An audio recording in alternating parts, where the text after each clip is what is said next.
Hello, lovely you. My name is Rama, and in this video, I'm going to talk about balancing the earthly needs with the soul needs. And you might be asking, well, what is that? So, I'll talk a little bit about what I mean by soul needs and earthly needs, and then I'll identify three ways in which you can see in your own life whether you are experiencing an imbalance between the two. So let's get started. So, what do I mean by earthly needs? Let's just start there because actually, you know this. Earthly needs are pretty much the needs that most of us spend all our life pursuing. So, this is ensuring that we have a decent enough place to live, that we have enough good food to eat, that our physical bodies are looked after, that we have enough clothes, and that we feel safe and secure being here. Being here as a soul in our physical bodies. And there are many, many ways in which we can fulfill our earthly needs, and there are many ways in which we can entertain our physical being here on earth. And there's nothing wrong in that.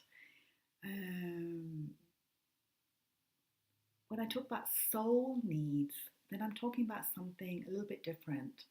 I'm talking about something that comes from within here. And often it's a calling, something we just know.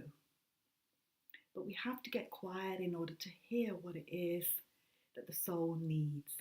And that could be through meditation, but it can also be through many, many ways, actually. And actually, another way to identify a soul need is when you're engaged in activities that you completely lose track of time.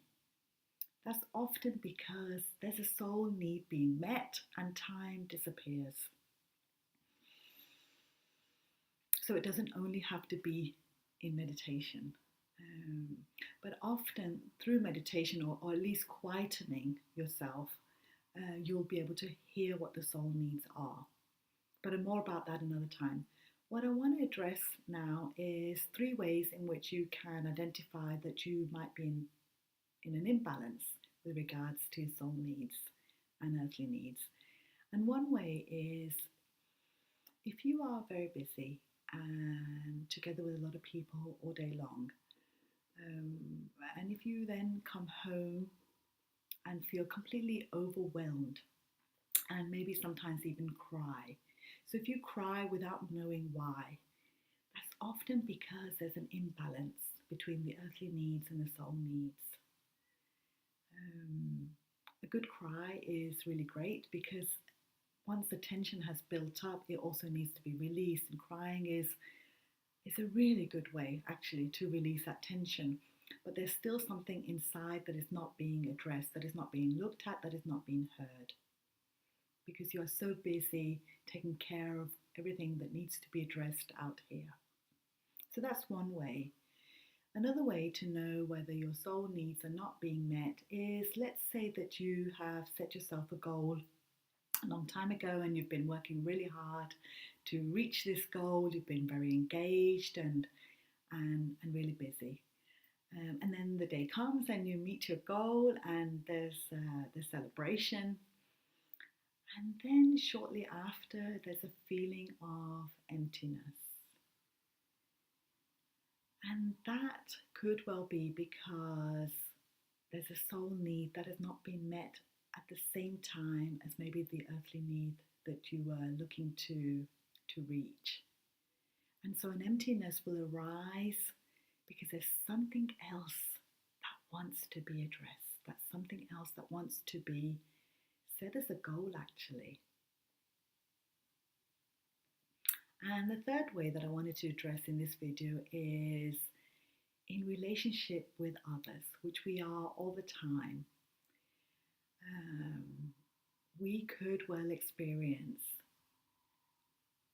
the times where things go wrong, where they don't go as well as we would like, where things are not as smooth, or where we're not capable of being that person who we completely want to be, who's able to be in conflict and yet be a contributor to ironing out the conflict. And if you're like me, then, and most of us are, we have all of us experienced those moments with others where it's not gone just as good as we would have liked. We know there was something else within us that could have done better.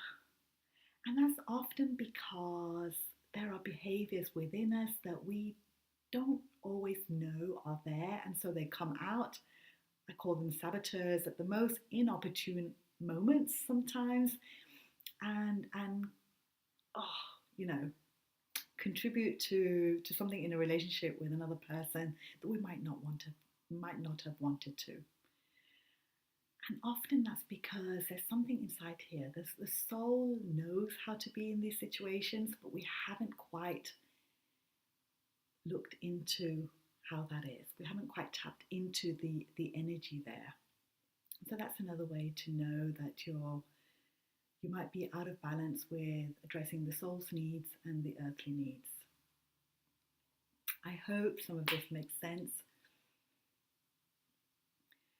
It certainly has in my life, and I know that for many, many years I pursued the earthly needs until I really could also feel all the three things I have just mentioned to you: an emptiness, a feeling of overwhelmment, and certainly glitches with other people, that I started to look at, well, what was it that was calling me? And so in future videos, what I'm going to address are ways in which we can meet our soul needs. I've got a host of ideas I want to express and share with you. So I hope that you will continue to join me.